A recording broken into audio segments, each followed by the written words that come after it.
মহোদয় OPS আৰু NPSৰ বিষয়বস্তুটো সন্মানীয় সদস্য অখিল গগৈয়ে যি ধৰণে উপস্থাপন কৰিছে তাৰ মাজত বহুতখিনি ইন বিটুইন লাইনছ আছে প্ৰথম কথা যে NPS আঁচনিটো সেই সকলৰ কাৰণে লাঘৱ বা প্ৰযোজ্য হয় যোনে 2005 চনৰ পিছত চাকৰি কৰিছে 2005 চনত যোগদান কৰা প্ৰথমজন কৰ্মচাৰী 2035ত ৰিটায়াৰ হ'ব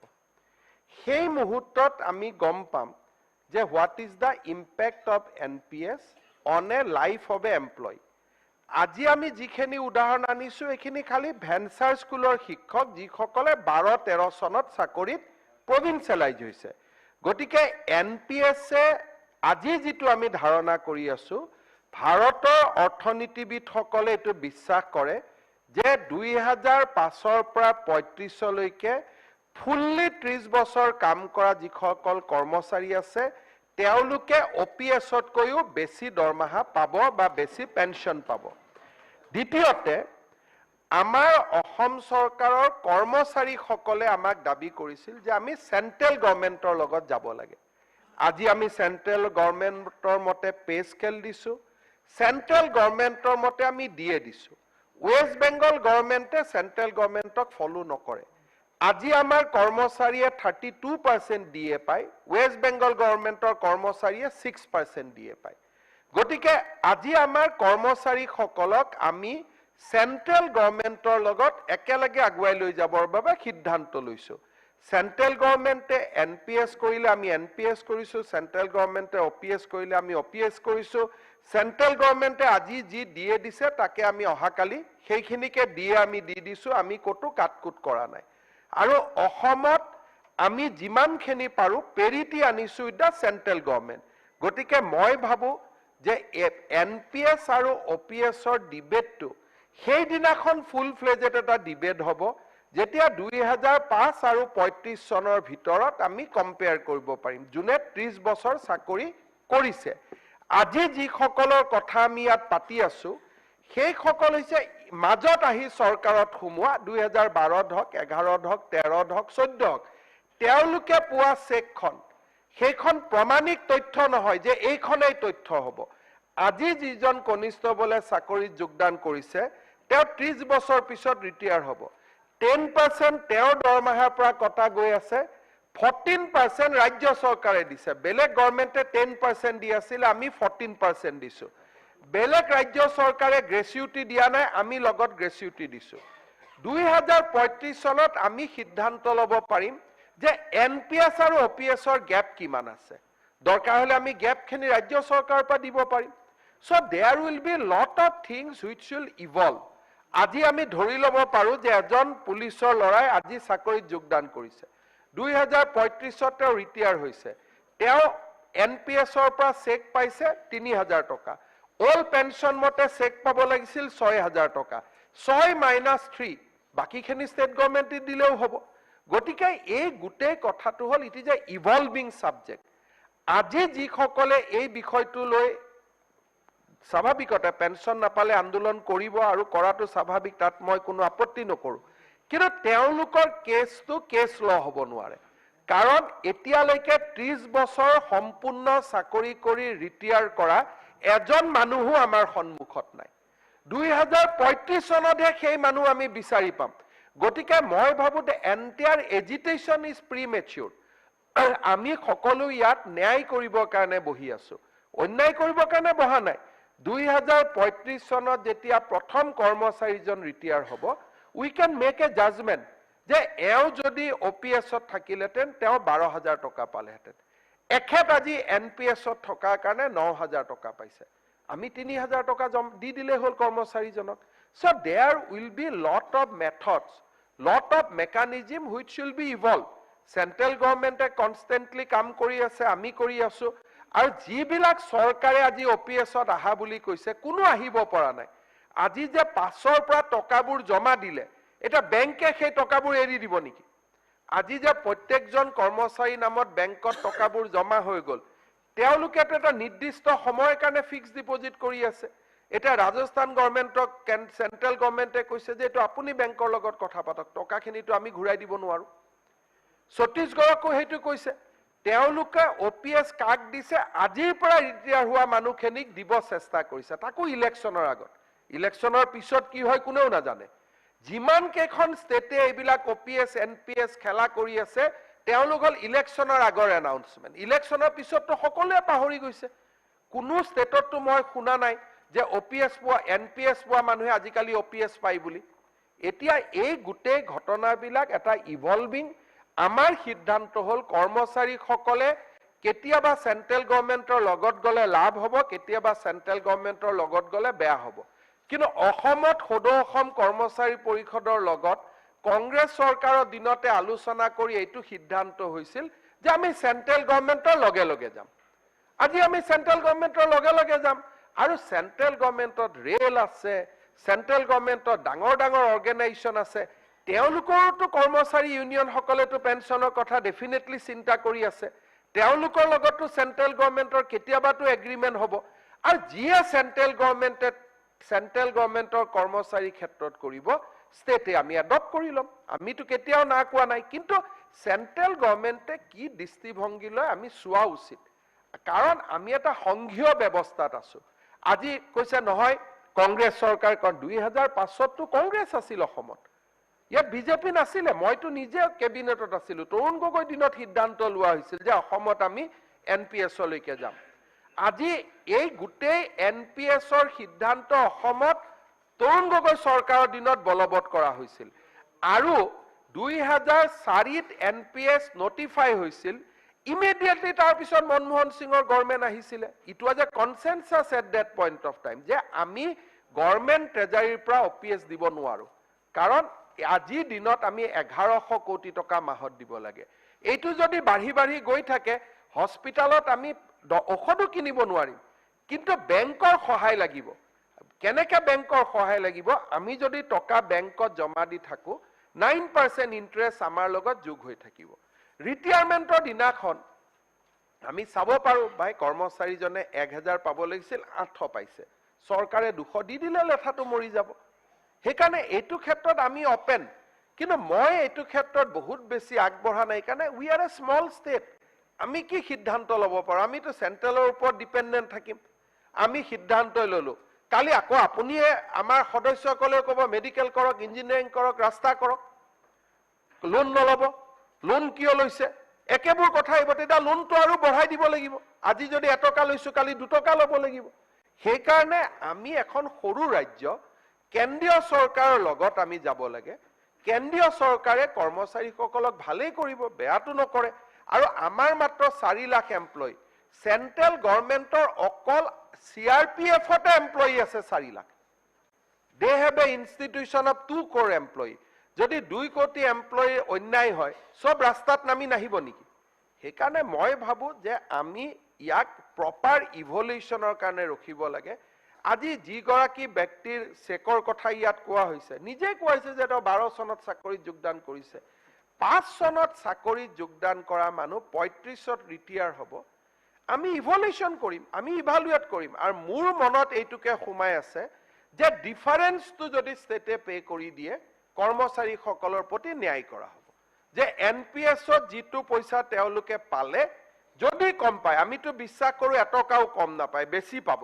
কিন্তু কম পালে, যদি মাহত ধৰি ললো 14,000 টকাৰ কথা কোৱা হৈছে, এটা ফেমিলি চলিব 14,000 লাগে, NPSৰ পৰা চেকখন পালে 12,000 টকা, ষ্টেটে 2,000 টকা টপ আপ কৰি দিলে হ'ল। তাৰ কাৰণে ব্যৱস্থাটোৰ পৰিৱৰ্তন কিয় কৰিব লাগে? টকাখিনি বেংকত আছে,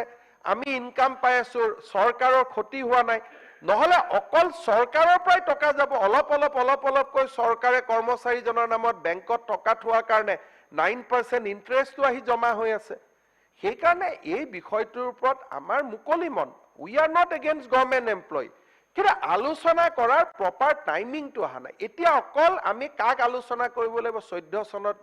চাকৰিত সোমোৱা, 12ত চাকৰি সোমোৱা, 13ত চাকৰিত সোমোৱা, 17ত চাকৰিত সোমোৱা, তেওঁলোকেতো প্ৰপাৰ পিকচাৰটো নিদিব। প্ৰপাৰ পিকচাৰ কোনখিনিক পাম? যেতিয়া 5 চনত সোমোৱা মানুহজনে 35ত ৰিটায়াৰ হ'ব, সেইখন চেক আমি চাব লাগিব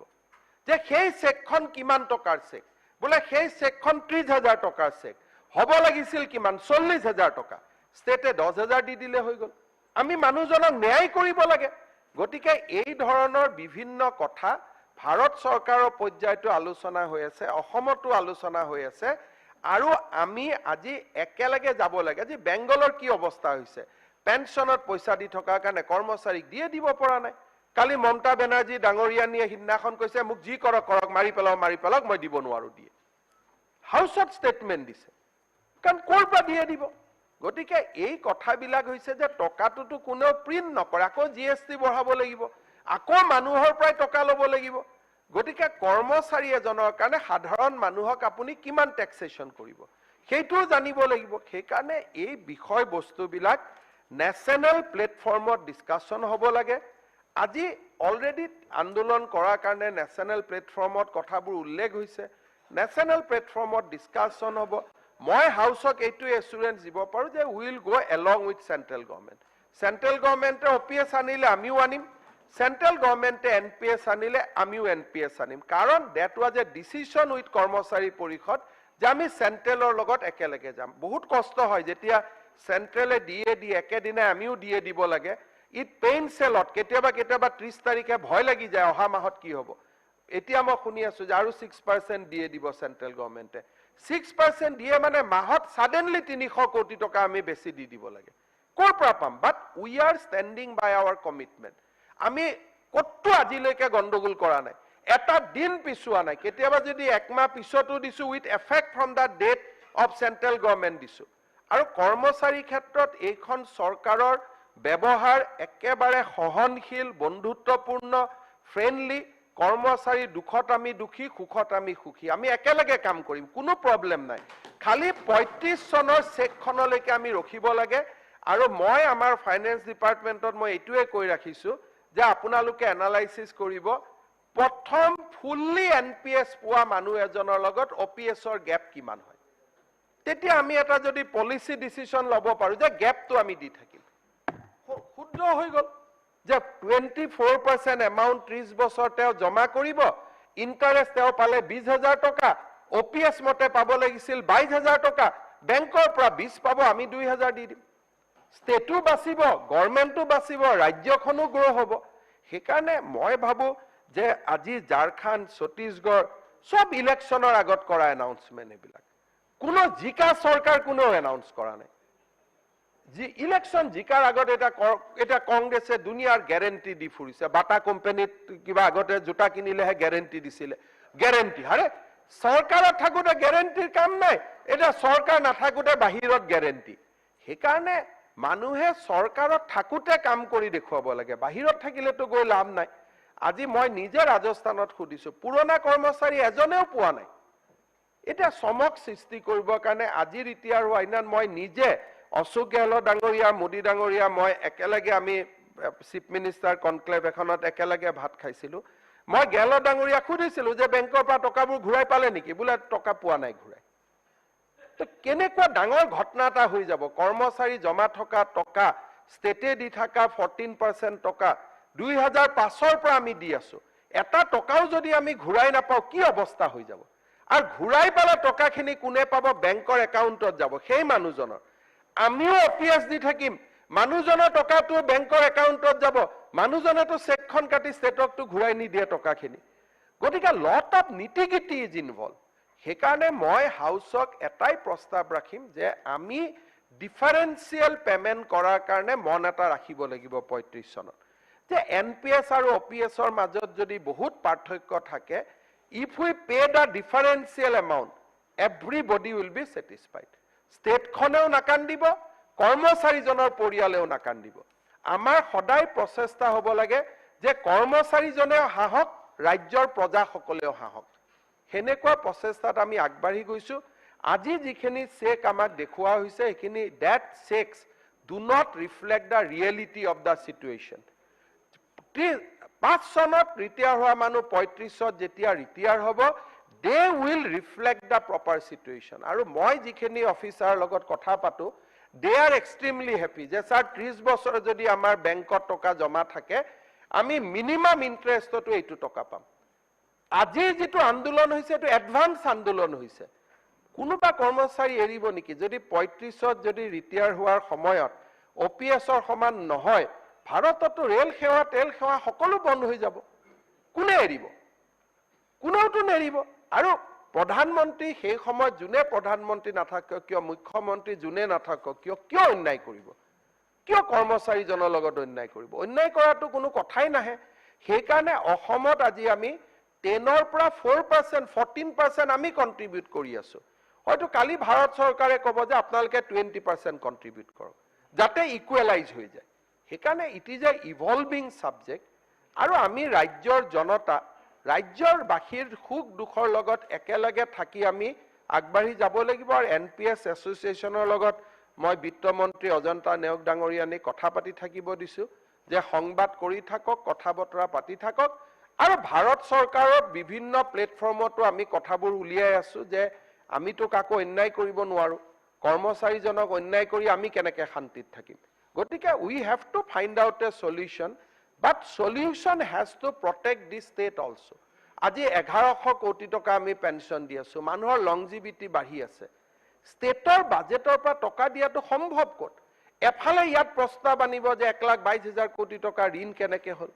ট্যাক্স লগালে ক'ব পেট্ৰলৰ ট্যাক্স কিয় 50 পইচা বঢ়াকৈ লগালে এটা মই গৈ কোনোবা জায়গাত যে নকল নোট ছপা হয় নোট ছপা কৰিলে হ'বগৈ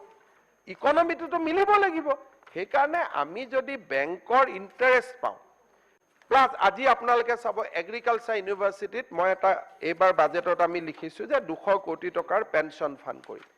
প্ৰত্যেক মাহত তেওঁলোকক বছৰত 30 কোটি পেনশন দিব লাগিছিল আজি 45 কোটি দিবলগীয়া হৈছে অহা বছৰ 55 ক্ৰ'ৰ্ছ পেনশন দিব লাগিব সেই কাৰণে মই বাজেটত কলো যে 200 কোটি টকা এটা এবাৰতে নি বেংকত থৈ দিয়ক এটলিষ্ট 20 কোটি টকা ইন্টাৰেষ্ট পাব 20 কোটিৰ লগত ষ্টেটে 25 কোটি দিলেও হ'ব কৰ্মচাৰীখিনিয়ে ন্যায় পাব কিন্তু মেকানিজমটো আমি বেংকৰ টকাটো আমি ইউজ কৰিম ইন্টাৰেষ্টটো ইউজ কৰিম আৰু এবাৰতে আপফ্ৰন্ট টকাখিনি দি দিল গতিকে দিজ আৰ মেথডছ 2035 চনলৈকে আমি ৰখো আৰু এটু কথা মই আজিও হাউসক কম কেতিয়াবা ভৱিষ্যতে সেই সময়ত আমি যি সকল থাকো আমি মনত ৰাখিব লাগিব যে ডিফাৰেন্সিয়েল পেমেন্টৰ ক্ষেত্ৰতে আমি আগবাঢ়িব লাগিব that is the only solution আৰু সেই দিশত মই ৰাজ্য চৰকাৰৰ পৰা মই ভাৰত চৰকাৰৰ লগত টেক আপ কৰিম যে NPS আৰু OPSৰ মাজৰ যেটো ডিফাৰেন্স সেইটো ষ্টেটে দিয়া আৰম্ভ কৰিলে প্ৰবলেম উইল বি ৰিজলভ সেই কাৰণে হাউসক মই এটুকে অনুৰোধ কৰিম হাৰি কৰাৰ দৰকাৰ নাই ইস্যুটো আজিয়ে ক্লোজ কৰাৰ দৰকাৰ নাই আমাৰ লগত আলোচনাৰ সময় আছে ৰাজ্য চৰকাৰ সমূহে কমিটি বনাইছে যোৱাকালি মহাৰাষ্ট্ৰ এখন কমিটি বনাইছে বিভিন্ন ধৰণে ইয়াৰ ওপৰত মন্থন চলি আছে আৰু সেই মন্থন সমূহৰ লগত আমিও জড়িত আছো and we are a small state বাকি ষ্টেটে ডাঙৰ ষ্টেটে যি সিদ্ধান্ত লয় সেন্ট্ৰেল গভৰ্নমেন্টে যিটো সিদ্ধান্ত লয় উইল ফলো দ্যাট আমি নিজাকৈ সিদ্ধান্ত ললে আমিতো হুৱা দুৱা নোপোৱা আমাৰ টকাও কোনেও ঘূৰাই নিদিব কেনেকে বেংকৰ লগত টেক আপ কৰিম কেনেকে ৰেগুলেটৰী অথৰিটিৰ লগত টেক আপ কৰিম nobody will listen to us কিন্তু যেতিয়া সেন্ট্ৰেল গভৰ্নমেন্টৰ লগত আমি একেখন নাৱত গৈ থাকিম কৰ্মচাৰী সকলেও ন্যায় পাব পৰিয়ালেও ন্যায় পাব জনগণেও ন্যায় পাব ধন্যবাদ